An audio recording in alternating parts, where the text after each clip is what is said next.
ইসলামের ভাষায় একজন ছেলের কি কি দেখে একটা মেয়ের পরিবার তাদের মেয়ে দিবে? ইসলামের ভাষায় একজন ছেলের কি কি দেখে একটা মেয়ের পরিবার তাদের মেয়ে দিবে?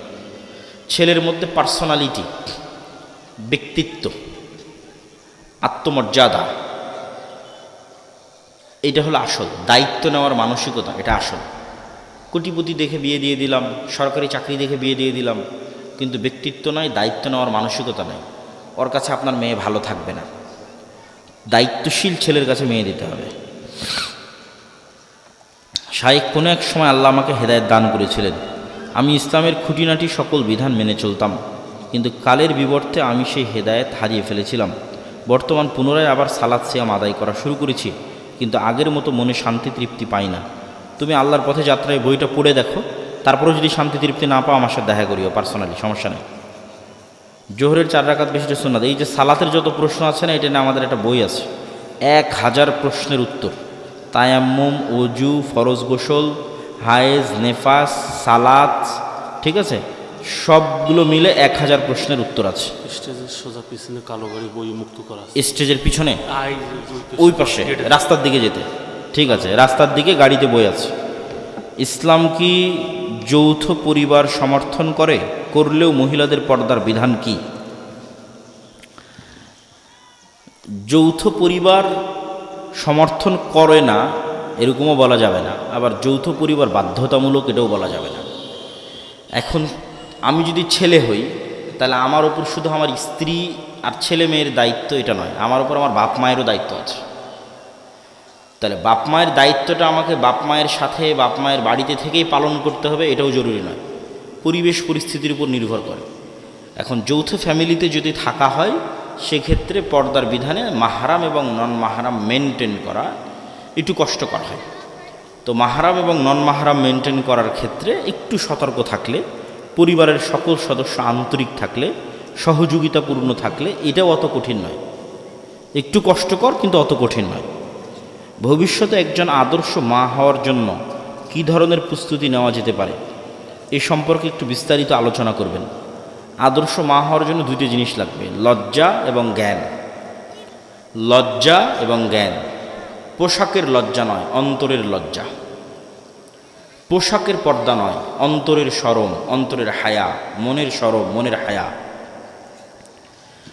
যে মা যত লজ্জাশীলা, সে তত ভালো মা, সে তত আদর্শ মা, এবং তার সন্তান তত শক্তিশালী, পাওয়ারফুল, বীর বিক্রম, মহাবীর হবে, বিদ্রোহী বিপ্লবী হবে। আর 2 নম্বর হচ্ছে জ্ঞান। জ্ঞান থাকলে আত্মমর্যাদা তৈরি হয়, যে কোনো পরিবেশ পরিস্থিতিকে ট্যাকেল দেওয়া যায়, নিজের সন্তান সন্ততিকে শেখানো যায়, পাড়া প্রতিবেশী আত্মীয় স্বজনকে শেখানো যায়। জ্ঞান অর্জন করতে হবে, লজ্জাশীলা হতে হবে। শাইখ সহি শুদ্ধভাবে কোরআন শিক্ষার কোনো বই? আমাদের তাজবিদের একটা বই আছে, পৃথিবীর সর্বশ্রেষ্ঠ তাজবিদের বই, চিত্রসহ তাজবিদ শিক্ষা, আর তাজবিদ আল মুসাওয়ার। এই বইটার উপর অনলাইনে অনেক কোর্সও আছে। এই বইটাকে সামনে রেখে অনলাইনের কোর্সগুলো করলে আশা করি কোরআন শুদ্ধ হবে ইনশাল্লাহ। ব্যাংকে টাকা রেখে সেই টাকা থেকে যে লাভ আসবে, লাভের টাকা যদি গরিব দুঃখীদের মাঝে বন্টন করে দেই, তাহলে আমার আসল টাকাটা আমার জন্য হালাল হবে কি? প্রথমত চেষ্টা করতে হবে ব্যাংক থেকে কোনো প্রকার অতিরিক্ত লভ্যাংশ না নেওয়ার। যদি নিতে হয় তাহলে সেটা নিজের কাছে ব্যয় না করে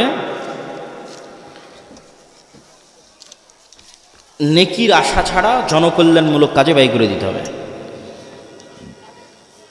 জানাজার সালাত 4 তাকবীরে হবে। প্রথম তাকবীরের পর সূরা ফাতিহা, তারপরের তাকবীরের পর দরুদ, তারপরের তাকবীরের পর বিভিন্ন দোয়া, তারপরের তাকবীরের পর সালাম পড়তে পারে। কেউ যদি গোসলের ফরজ সমূহ আদায় করে, গোসল করার পর সালাতের জন্য নতুন করে উজু না করে, গোসল করার সময়ই তো, ফরজ গোসলের সময় তো উজু করার সুন্নাত আছে, তখন যদি উজু করে নেয় গোসল করার পূর্বেই, আর উজু করার দরকার নাই। আউয়াল ওয়াক্তে সালাত আদায় না করলে কি সালাত হবে না? সালাত হবে, কিন্তু আল্লাহ সুবহানাহু ওয়া তাআলা চান যে যখনই কোনো জিনিস ফরজ হচ্ছে, তো মানুষ তো এখনই মারা যেতে পারে। ধরেন 12:15টায় জোহরের সালাতের টাইম হয়ে গেছে, আর আমার মৃত্যু নির্ধারণ করা আছে দুপুর 2টার সময়। তাহলে দুপুর 2টার সময় আমি মারা গেলাম, এমতো অবস্থায় যে আমি জোহরের সালাত আদায় করিনি, আমার উপর একটা সালাত নিয়েই আমি দুনিয়া থেকে বিদায় নিলাম। তাহলে এখন 12টার সময় সালাতের সময় হয়ে গেছে, আমি তখনই সালাত আদায় করে নিয়েছি। তাহলে আমি আল্লাহর আদেশের সাথে খুব দ্রুত অ্যাক্টিভ থাকি, এটা আল্লাহ খুবই পছন্দ করে।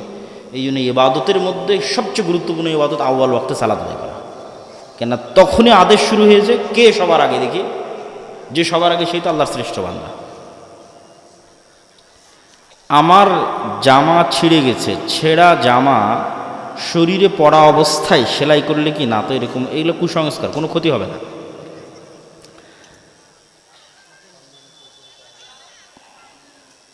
আমার স্বামী গোসল শেষে যে গামছা দিয়ে শরীর মুছেন, আমি সেই গামছা দিয়ে মাথার ভেজা চুল মুছেন, এতে কোনো ক্ষতি হবে কিনা? কোনো ক্ষতি হবে না।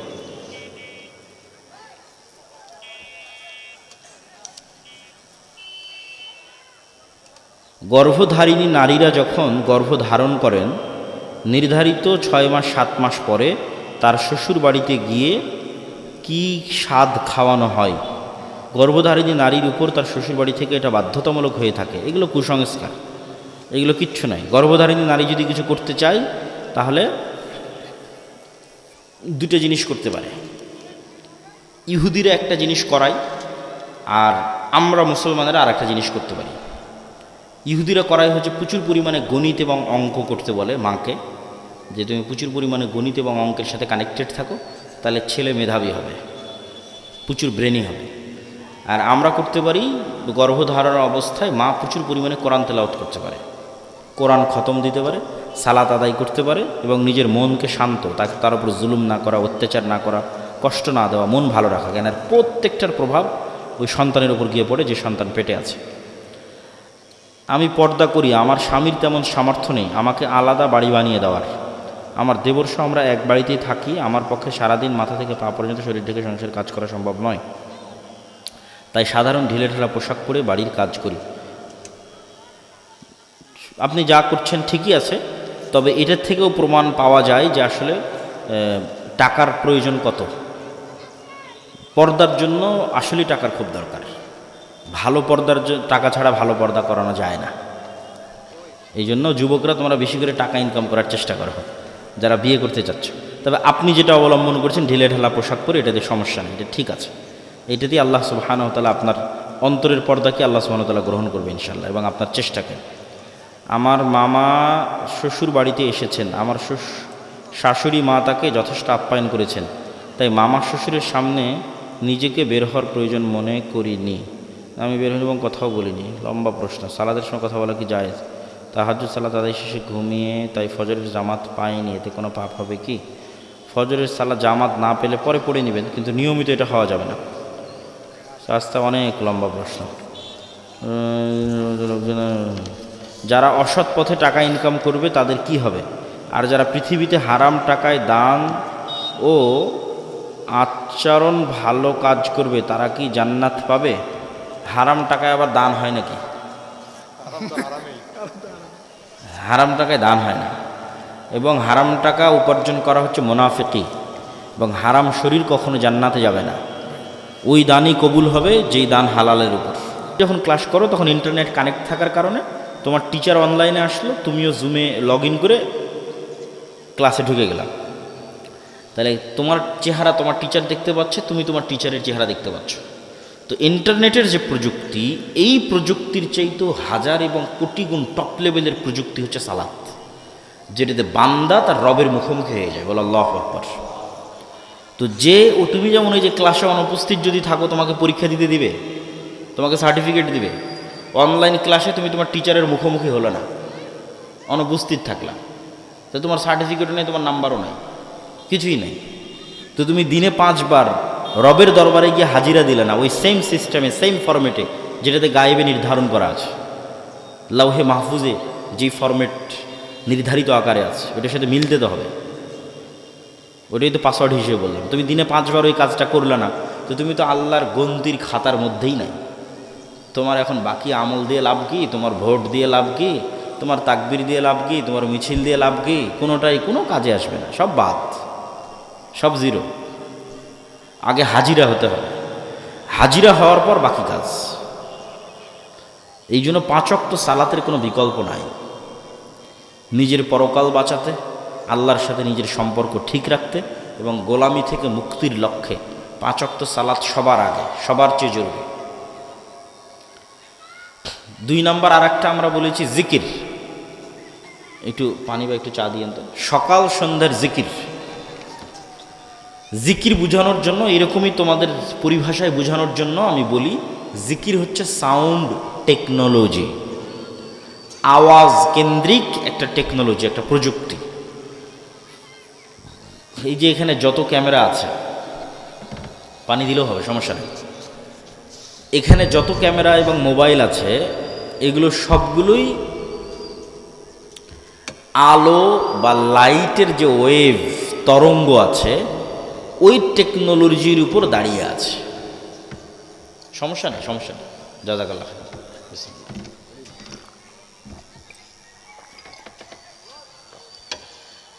আলোর টেকনোলজির উপর দাঁড়িয়ে আছে মানে, এই যে আমরা আলো দেখতে পাচ্ছি, আলো আমার কথাকে বহন করতে পারে, আমার লেখা ওটাকে ডাটাকে ধারণ করতে পারে।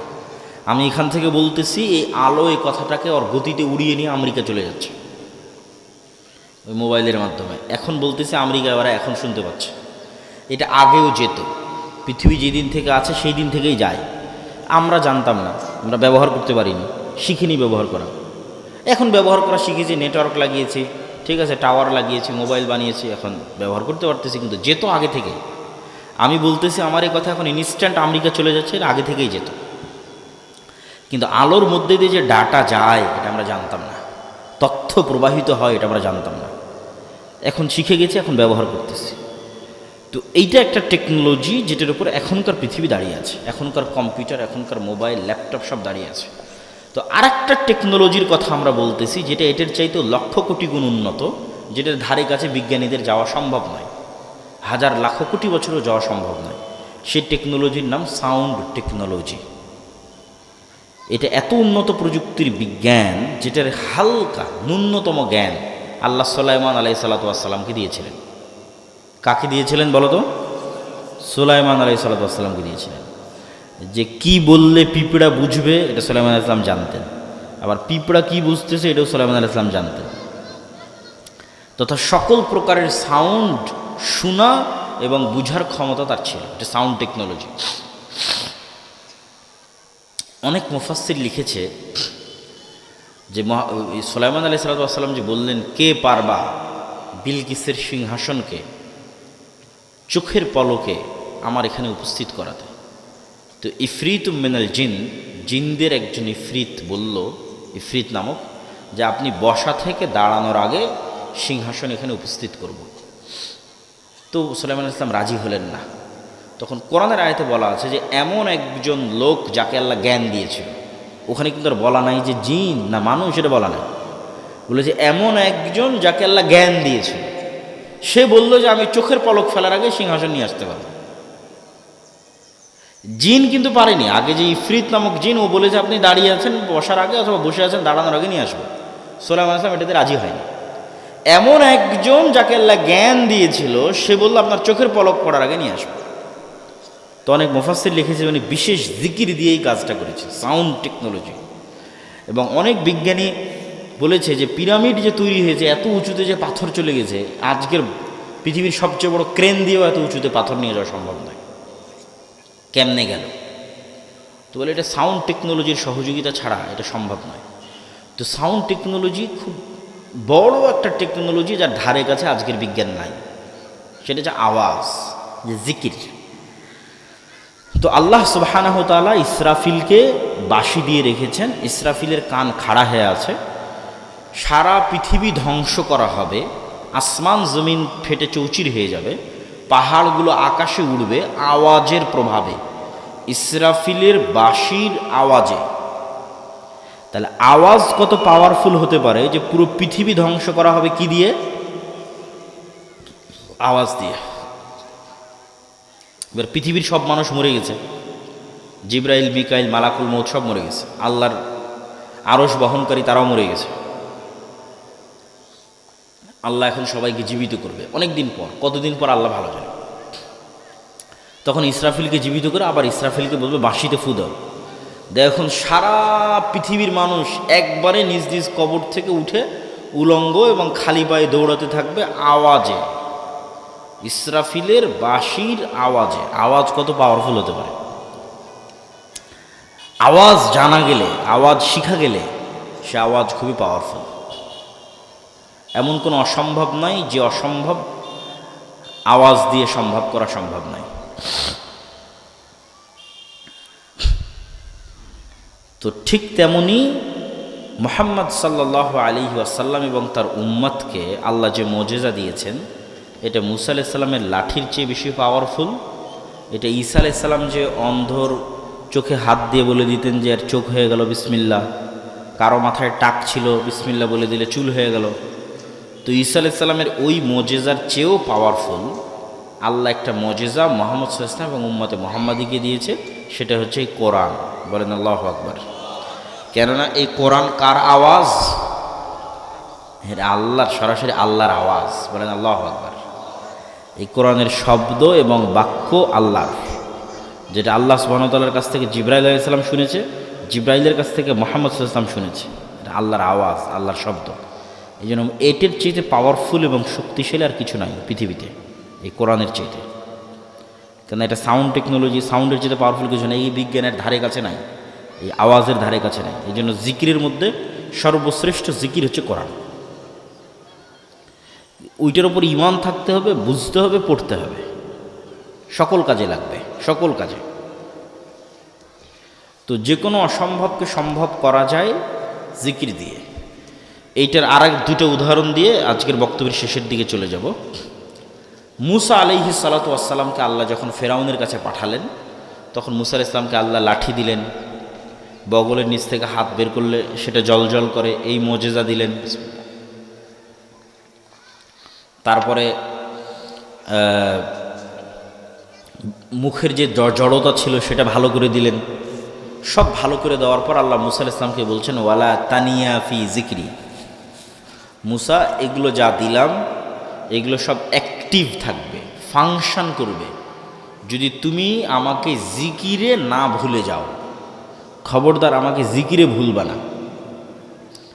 এখন কল্পনা করেন মুসা আলাইহিস সালাম এক সপ্তাহ থেকে নামাজে নাই, সালাত আদায় করেন এক সপ্তাহ থেকে জিকিরে নাই। তো এখন এক সপ্তাহ পরে লাঠি ছাড়ে, লাঠি আর সাপ হয় না। লাঠি দিয়ে সমুদ্রের উপর বাড়ি মারে, রাস্তা হয় না। লাঠি দিয়ে পাথরে আঘাত করে, ঝর্ণা তৈরি হয় না। কারণ এগুলো সব ডিঅ্যাক্টিভেট হয়ে গেছে। যুবকেরা বুঝতে পারলা? তোমাদের ফেসবুক, টিকটকের অ্যাকাউন্ট ডিঅ্যাক্টিভেট হয়ে যায় না? ডিঅ্যাক্টিভেট হয়ে গেছে। এটা অ্যাক্টিভেট থাকবে ততক্ষণ যতক্ষণ পৃথিবীর সর্বোচ্চ মেশিন হচ্ছে কালব। মুসা আলাইহিস সালাতু ওয়াস সালামের কালব সালাতের মাধ্যমে এবং জিকিরের মাধ্যমে আল্লাহর সাথে কানেক্টেড থাকবে, ততক্ষণ আল্লাহ যে মুজিজাগুলো দিয়েছে এগুলো ফাংশনাল থাকবে। সমুদ্রে বাড়ি মারলে রাস্তা তৈরি হয়ে যাবে, পাহাড়ে পাথরে আঘাত করলে ঝর্ণা তৈরি হয়ে যাবে, ছেড়ে দিলে সাপ তৈরি হয়ে যাবে। তাহলে অ্যাক্টিভেট থাকবে যতক্ষণ এই সর্বোচ্চ পর্যায়ের মেশিনটা জিকিরের মাধ্যমে কার সাথে কানেক্টেড আছে? আল্লাহর সাথে কানেক্টেড আছে। তাহলে নেটওয়ার্কে বিচ্ছিন্নতা আসা যাবে না। বুঝতে পারেন? নেটওয়ার্কে বিচ্ছিন্নতা আসলে আর বাকিগুলো কোনো কাজ করবে না। এই জন্য জিকির খুবই গুরুত্বপূর্ণ। জিকিরবিহীন কলব এবং সালাতবিহীন মানুষ, এর সাথে আল্লাহ সুবহানাহু ওয়া তাআলার কোনো লেনাদেনা নাই। এরা শয়তানের গোলাম, শয়তানের দাস, শয়তানের বন্ধু। এরা যদি কোনো ভাগাড়ে পড়ে মরেও যায় তবু আল্লাহ সুবহানাহু ওয়া তাআলা দেখতে যাবে না কে ভাগাড়ে পড়ে মরল। কোনো মূল্য নাই আল্লাহ সুবহানাহু ওয়া তাআলার কাছে। কানেকশনই নাই, নেটওয়ার্কই নাই, বিচ্ছিন্ন, পশুর মতো। কিন্তু মুসা আলাইহিস সালাম যেহেতু জিকিরের মাধ্যমে আল্লাহর সাথে কানেক্টেড, সালাতের মাধ্যমে আল্লাহর সাথে কানেক্টেড, সারা ইব্রাহিমের স্ত্রী জিকিরের মাধ্যমে আল্লাহর সাথে কানেক্টেড, সালাতের মাধ্যমে আল্লাহর সাথে কানেক্টেড। যখন যা মুখ দিয়ে উচ্চারণ করবে আল্লাহ সুবহানাহু ওয়া তাআলা তাই করবে। যে যত আল্লাহ সুবহানাহু ওয়া তাআলার অনুগত বান্দা, আল্লাহ সুবহানাহু ওয়া তাআলা তার অনুগত বান্দার জন্য পুরো পৃথিবীর সাথে যুদ্ধ করতে পারে, পুরো পৃথিবীর বিরুদ্ধে যুদ্ধ ঘোষণা করে দিতে পারে। পুরো পৃথিবী যদি তার ওই আল্লাহ সুবহানাহু ওয়া তাআলার অনুগত বান্দাকে অত্যাচার বা জুলম করে। তাহলে জিকিরের আর একটা উদাহরণ দিই। জাকারিয়া আলাইহিস সালাতু ওয়াসসালাম, উনি একদিন দেখছেন যে মারিয়াম আলাইহিস সালাতু ওয়াসসালামের কাছে কুল্লামা দাখালা আলাইহা জাকারিয়াল মিহরাব ওয়াজাদা ইনদাহা রিজকা, যখনই মারিয়াম আলাইহিস সালাতু ওয়াসসালামের কাছে জাকারিয়া আলাইহিস সালাতু ওয়াসসালাম যান, তখনই দেখেন অসময়ের ফলমূল। ক্বালা ইয়া মারিয়ামু আন্না লাকি হাযা, মারিয়াম এগুলো কোথায় থেকে আসে? ক্বালাত হিয়া মিন ইনদিল্লাহ, আল্লাহর পক্ষ থেকে আসে। হুনালিকা দাআ জাকারিয়া রাব্বাহ, ওখানেই জাকারিয়া আল্লাহর কাছে দোয়া করেছেন, আল্লাহ আমাকেও একটা ছেলে দাও মারিয়ামের মতো ভালো। আল্লাহ বললেন দিব তোমাকে ছেলে, তোমার ছেলের নাম ইয়াহিয়া। আল্লাহই নাম রাখলেন যে ঠিক আছে তোমাকে ছেলে দিচ্ছি, তোমার ছেলের নাম কি বলেন তো? ছেলের নাম কি? ইয়াহিয়া। এখন জাকারিয়া আলাইহিস সালাতু ওয়াসসালামের আর নিজের বিশ্বাস হয় না যে ওনার ছেলে হবে। উনি তো জানে ওনার অবস্থা, চুল দাড়ি সাদা হয়ে গেছে, স্ত্রী বন্ধা, কেমনে ছেলে হবে? আল্লাহকে বলতেছে আল্লাহ ছেলে যে হবে আর আলামত বলো, চিহ্ন বলো। আল্লাহ বললেন আলামত চিহ্ন হচ্ছে সকাল সন্ধ্যার জিকির। বলেন আল্লাহু আকবার। সন্ধ্যা মানে মাগরিবের আগে, যে এখন যে সময়টা আমরা পার করতেছি। লা ইলাহা ইল্লাল্লাহু ওয়াহদাহু লা শারীকা লাহু লাহুল মুলকু ওয়া লাহুল হামদু ওয়া হুয়া আলা কুল্লি শাইইন কাদির, এটা জিকির। লা ইলাহা ইল্লাল্লাহ, এটা জিকির। আল্লাহু আকবার, এটা জিকির। সুবহানাল্লাহ, এটা জিকির। আলহামদুলিল্লাহ, এটা জিকির। সুবহানাল্লাহ বিহামদিহি সুবহানাল্লাহিল আযীম, এটা জিকির। আর এই প্রত্যেকটা জিকির এরা সব বুঝে। এই গ্লাস, এই কাগজ, এই জামা সবাই বুঝে, কেন এরাও 24 ঘন্টা জিকির করতেছে। এদের প্রত্যেকের জিকিরের আওয়াজ আছে। এগুলো সুলাইমান আলাইহিস সালাম বুঝতেন। এটা সাউন্ড টেকনোলজি, আর ধারে কাছে বর্তমান বিজ্ঞান যেতে পারবে না। ওই যে পিঁপড়া যেমন চলতেছে, পিঁপড়ার চলারও আওয়াজ আছে, কিন্তু আমরা শুনতে পাই না। কিন্তু হাতি ঠিকই শুনতে পাই, যে পিঁপড়া যে চলতেছে বুঝতে পারে। ও পৃথিবীর অন্য আরও প্রাণী এরকম সূক্ষ্ম সূক্ষ্ম আওয়াজ শুনতে পায়। তো এরাও 24 ঘন্টা জিকির করতেছে। আমরা যে জিকির করি ওটা ওরাও বুঝতে পারে। এই জন্য কিয়ামতের মাঠে মুয়াজ্জিন যখন আজান দেয়, ওরা আজান যদ্দূর পর্যন্ত যাবে, সব জীবজন্তু, জড়বস্তু, জড় পদার্থ, কীট পতঙ্গ, পঙ্গপাল আল্লাহর দরবারে সাক্ষী দিবে। কেন ওই আজান ওরা শুনেছে, বুঝেছে, কেন ওরা নিজেরাও জিকির করে। তো এই জন্য সালাত এবং জিকির আল্লাহর গায়েবী মদদ পাওয়ার দুটো বড় রাস্তা পৃথিবীতে নিয়ে আসার। আর এগুলো সব আলোচনা বিস্তারিত পাবা আল্লাহর পথে যাত্রা। এই বইটা লেখাই হয়েছে আল ইমান বিল গায়েবে ইয়াকিন তৈরি করার জন্য। ভবিষ্যৎ যে প্রজন্ম আজ থেকে 20-30 বছর পর ইসলামী বিপ্লব করে বাংলাদেশে ইসলামের পতাকাকে উড্ডীন করবে, এদের সম্পর্ক আগে মজবুত হতে হবে আল্লাহর সাথে। আল্লাহর সাহায্য ছাড়া ইসলামের বিজয় হয় না, ফুল স্টপ। আল্লাহর সাহায্য যেখানে নাই, ওখানে দুনিয়ার স্বার্থ বিজয় হতে পারে, ইসলাম বিজয় হবে না। এই জন্য আমাদের প্রথম বই আল্লাহর পথে যাত্রা, এটা বিপ্লব তৈরি করার বই। এর পরের বই আসবে বাস্তব জগতের কাজ নিয়ে, পরের বই আসবে যে কীভাবে ইসলামী বিপ্লব হতে পারে। কিন্তু আল্লাহর সাহায্য যতক্ষণ নিশ্চিত না হয়েছে কোনো কাজ হবে না। যেন আল্লাহর সাহায্য নিশ্চিত হওয়ার জন্য আল্লাহর সাথে সম্পর্ক মজবুত লাগবে। আল্লাহর সাথে সম্পর্ক মজবুত করতে চাইলে গায়েব সম্পর্কে জ্ঞান অর্জন করতে হবে। ফেরেশতারা কীভাবে কাজ করে, ফেরেশতাদের অস্তিত্ব কেমন, পরকাল কী, জান্নাত জাহান্নাম কী, কীভাবে এই সমস্ত জীবজন্তু, কীট পতঙ্গ, পঙ্গপাল জিকির করতেছে, সালাত কী কাজ করে, জিকির কী কাজ করে, শয়তান কীভাবে কাজ করে, রূহ কীভাবে কাজ করে, নফস কীভাবে কাজ করে, এগুলো সব গায়েবের জ্ঞান। এগুলো সব গায়েবের জ্ঞান দিয়ে আল্লাহর পথে যাত্রা বইটা পূর্ণ করা আছে। প্রত্যেক মসজিদে এই বইয়ের উপর সপ্তাহে অন্তত একদিন 1-2 পৃষ্ঠা করে দার্স হতে হবে, প্রত্যেক মসজিদে, খুবই জরুরি। প্রত্যেক স্কুল, কলেজ, ইউনিভার্সিটি সব জায়গায় পাঠ চক্র হতে হবে, প্রতি সপ্তাহে অন্তত একদিন এই বইটার উপর। ওই উদ্দেশ্য করে এই বইটা লেখা। তোমরাও যারা এখানে মক্তবের দায়িত্ব পালন করছো, তারা সহ আরও যারা বিভিন্ন অঞ্চল থেকে এখানে এসেছেন, আমাদের লাবলু ভাই আছে, নুরুল আমিন আছে, প্রত্যেক নিজ নিজ মসজিদে এই বইয়ের দার্স চালু করতে হবে সপ্তাহে একদিন। মাগরিব পর হোক, এশার পর হোক, 2 পৃষ্ঠা করে পড়ে পরস্পরে বোঝার চেষ্টা করতে হবে। এই বইটা যদি আজকে থাকে তাহলে তোমরা নেওয়ার চেষ্টা করবা, গাড়িতে থাকতে পারো অথবা স্টেজে। তো আমার আলোচনা আমি শেষ করে দিলাম, প্রশ্ন উত্তরে চলে যাচ্ছি।